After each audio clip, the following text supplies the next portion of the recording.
साल से बिना रुके, बिना थके आप सभी का बच्चों की तरह पालन पोषण कर रही हूँ।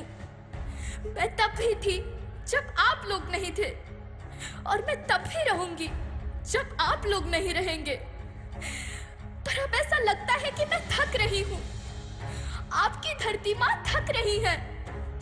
रसायनों का छिड़काव, रासायनिक खाद और इन सब के कारण पानी एवं हवा में जहरीलापन, यही कारण है कि मैं थक रही हूँ। क्या आप जानते हैं कि इन रसायनों के जहरीलेपन से मेरी मिट्टी वैसे ही जलती है जैसे आपके शरीर पर कोई तेजाब डाल दे। लगता है मेरे बच्चों को मेरे दुख का अंदाजा नहीं है। मेरी मिट्टी बंजर हो रही है। ये रसायन मेरी मिट्टी के उपजाऊपन को खत्म कर रहे हैं और उसमें पाए जाने वाला नमक मेरे शरीर पर मिर्च की तरह जल रहा है। मेरी फसलों की पैदावार कम हो रही है। मैं धीरे धीरे और थक रही हूँ।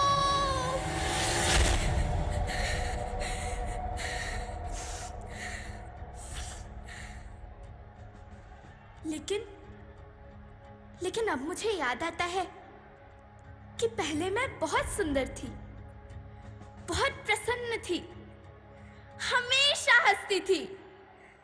मुझे अब भी याद है।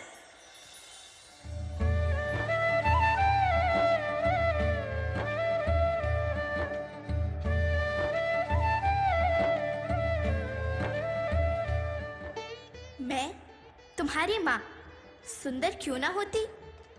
मुझे तो सुंदर होना ही था, क्योंकि बीते जमाने में आप मेरे बच्चे ही तो अपनी माँ के रखवाले थे। आप लोग प्राकृतिक खेती करते थे, और फिर हमारी सभ्यता में तो प्रार्थना भी धरती कल्याण की है। ओम द्यौ शांति, अंतरिक्षः शांति, पृथ्वी शांति, ओषधयः शांति, वनस्पतयः शांति। ओम शांति शांति शांति।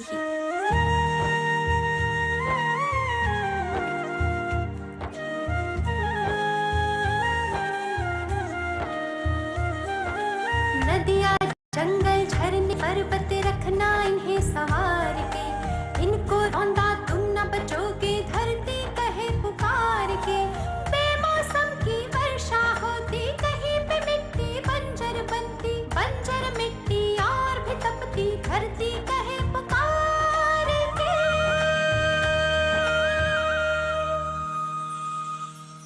हजारों साल से मनुष्य धरती की गोद में रहता आया है, लेकिन आज मैं आपसे पूछती हूँ कि आपने इसके बदले धरती माँ को क्या दिया?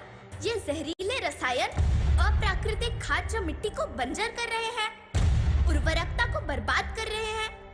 आप अच्छी पैदावार के लालच में जो रासायनिक खाद अपने खेतों में डाल रहे हैं, वो अभी तो लाभ देगी, लेकिन लंबे समय में उसी रासायनिक खाद का नुकसान भी है।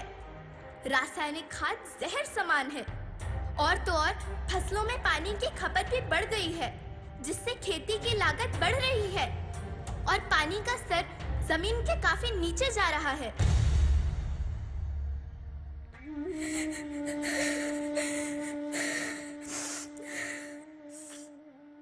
बच्चों, मैं तुम्हारी माँ हूँ। मैंने तुम्हें सुख से जीने के लिए पर्याप्त संसाधन दिए हैं, पर तुम्हारे लालच की पूर्ति के लिए नहीं दिए। ऐसा लगता है कि थोड़ी सी अधिक पैदावार और अपने लालच के लिए आप सब अपनी अगली पीढ़ी, अपने बच्चे के भविष्य के बारे में सोचना भूल गए हैं। सोचो, क्या तुम अपने बच्चों को ऐसे खेत देना चाहते हो जो बंजर हो?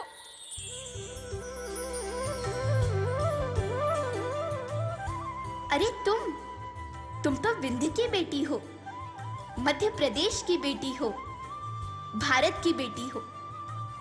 आओ, तुम ही मेरे बच्चों को कुछ बताओ। धरती माँ, हम तो अपने विंध्य के सवै जनन का केवल इतने कहे चाही थे कि प्राकृतिक खेती या समय के माप बन चुकी है। प्राकृतिक खेती या उद्देश्य के साथ होत है कि जौने जमीन और हमरे मिट्टी के उर्वरकता बनी रहे। हम सबका प्रकृति के साथ मित्र जैसा व्यवहार करे चाहिए। हम अपना से आमे वाली पीढ़ी की तरफ से यह विषय का ध्यान दे के सुने और देखे के विनती करी थी।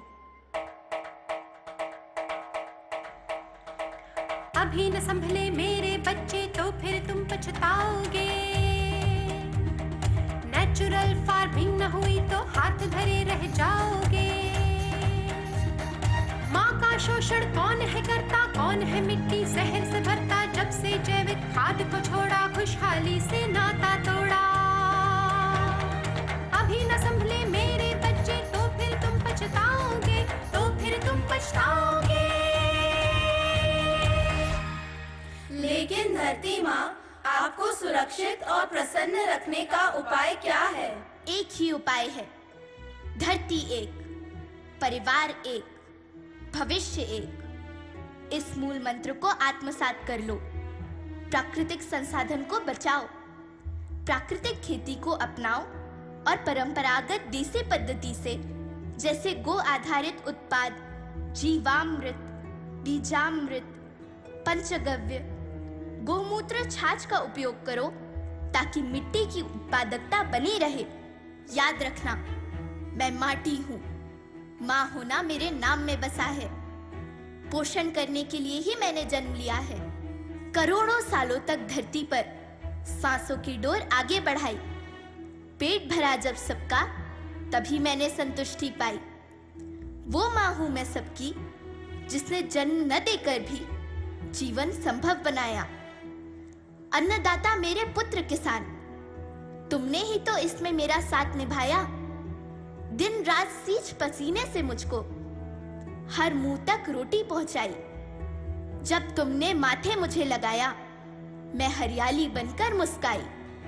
मिट्टी बंजर होने से या धरती के नुकसान से किसी एक देश, एक द्वीप, एक समाज या एक धर्म का नुकसान नहीं है, बल्कि सभी का है, क्योंकि सभी आपस में बंधे हैं। धरती की श्रृंखला टूटी, माला टूटी, सब बिखर जाएंगे, सब खत्म हो जाएंगे।